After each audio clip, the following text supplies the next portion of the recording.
Dans une déclaration inattendue et à un moment où la plupart des hommes politiques gardaient le silence, le secrétaire général du mouvement La Tunisie en avant a appelé à l'abandon des décrets-lois que le président tunisien a adoptés depuis son arrivée au pouvoir en juillet 2021, notamment le décret 54 contre la cybercriminalité. Le mouvement a également appelé à l'adoption d'un code pénal et à établir la Cour constitutionnelle et le Conseil judiciaire suprême.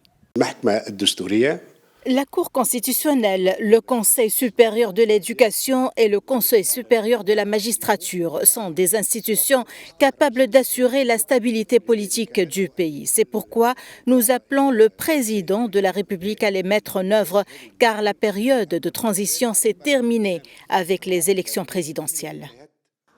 Dans le même contexte, le président de l'Alliance pour la Tunisie, Sarhan El-Nasri, a expliqué que le soutien de son parti à Kais Saïed s'inscrit dans le cadre de la recherche des solutions à plusieurs problématiques.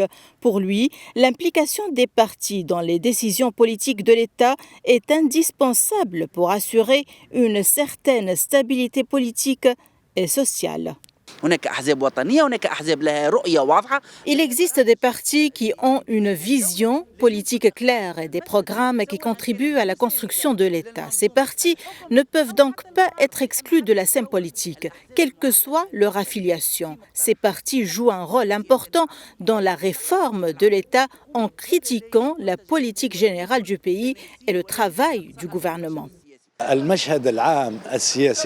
La scène politique générale du pays dresse un sombre tableau du mouvement partisan et organisationnel, ce qui confirme que nous sommes aujourd'hui confrontés à une désertification politique. La réalité est qu'il est difficile de faire pression sur le président pour qu'il prenne de nouvelles mesures. Ce que l'on a entendu récemment dans les déclarations des partis soutenant ou s'opposant à Kais Saïed ou de l'organisation syndicale reste faible et timide, d'autant que la nature du discours politique du président Kais Saïed confirme qu'il ne sera pas ouvert à ces forces politiques.